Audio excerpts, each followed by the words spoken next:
Une fois de plus, le FIAD Europe a rassemblé ses partisans ce vendredi 14 février 2025 pour leur rendez-vous du bien-être en ligne avec au rôle de maître de cérémonie le coach Ousmane Katakbaou Touré, président FIAD Europe. L'ouverture de cette rencontre a été la salutation au FIAD Monde en français et en allemand, conduit par le coach Abla Crépine Apelete, suivi du mot de bienvenue prononcé par le coach Florence Agbanama, responsable de vente. Je vous salue avec amour, respect et considération.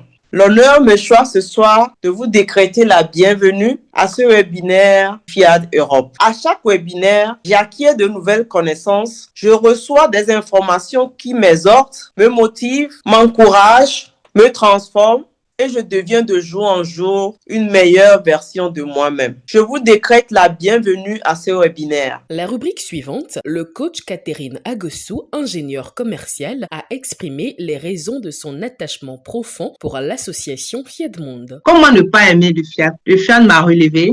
Ça m'a apporté beaucoup de changements en moi. Ça m'a donné le courage de faire certaines choses. Le FIAD est comme ma boussole maintenant. Grâce au FIAD, j'ai une nouvelle famille. Et grâce au FIAD aussi, j'ai changé beaucoup de choses dans mon comportement de tous les jours. J'ai beaucoup évolué. Mon entourage a remarqué aussi, mes enfants.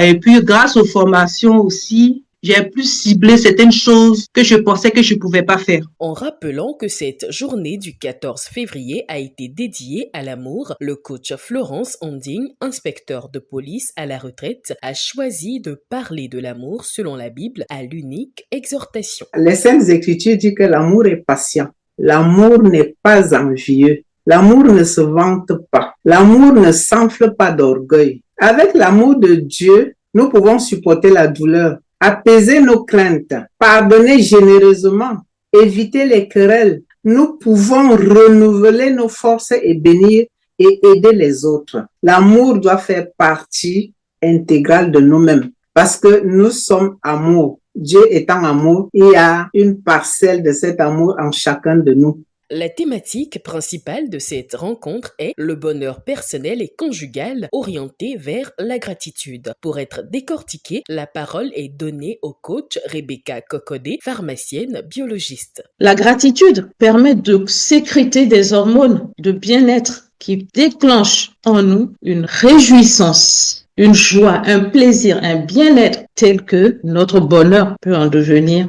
comblé. Oui, soyons reconnaissants pour ce que nous avons reçu aujourd'hui. Sachons dire merci pour ce que l'autre nous a donné aujourd'hui. Sachons dire merci parce que l'autre a accepté de partager avec nous son temps, sa vie, son être, ses humeurs, ses joies et ses peines. Soyons reconnaissants. Nourrissons et travaillons au sein du couple le pardon, la grâce et l'amour, comme l'a dit coach Florence tout à l'heure, qui en sera le socle. Car sans amour, la gratitude au sein du couple pourrait se révéler aussi rapidement vide et creuse. Avant de créer ton bonheur conjugal, il faut déjà que tu puisses l'avoir créé seul à seul. Il faut que tu sois heureux seul pour pouvoir partager. On ne peut donner que ce qu'on a. Pour la dernière étape de cette soirée, un atelier de programmation permettant d'élever les vibrations a été conduit par le coach Hilda Kumealopana, médiatrice au Centre social et culturel. Je suis puissant, Dieu me protège contre tout et contre tous.